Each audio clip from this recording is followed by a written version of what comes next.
Rod cement দিয়ে তৈরি করে, কিন্তু কাঠ দিয়ে যে ব্রিজ তৈরি হয় এটা জানা ছিল না।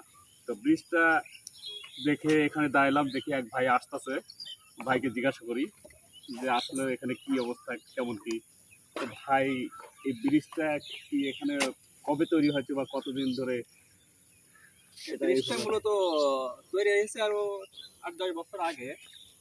এদিকে নতুন কিছু বাড়ি ঘর উঠছে, যার কারণে মানুষের চলাফেরা একটু করে কষ্ট হইতেছে। যার কারণে এটা আমাকে কোনো রকম পাবলিক চলাচল করার জন্য জাস্ট একটা কাঠের ব্রিজ বানাইছে। মানে এটা মানুষের চলাফেরা করে কোনো সমস্যা হয় না, যার কারণে ব্রিজটা আসলে অনেকে এমনি আপ ডাউন করে, সিএনজি নিয়ে যায়, মোটরসাইকেল নিয়ে যায়, তো ভারী কোনো গাড়ি যাইতে পারে না।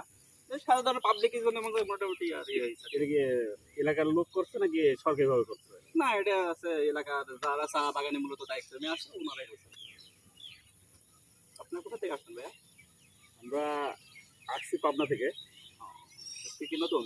আজকে নতুন এই প্রথম আসলাম চা বাগানে ঘুরতে। ভিতরে আরো দেখার মতো অনেক সুন্দর জায়গা আছে, চাইলে আপনারা, এখন তো প্রায় সন্ধ্যা হয়ে গেছে, আপনারা চাইলে একদিন একটু টাইম নিয়ে আসবেন, এসে প্রয়োজনে আমার নাম্বারটা নিয়ে যান, পরে আমি আপনাদের এদিকে সবকিছু ঘুরে দেখাবো না।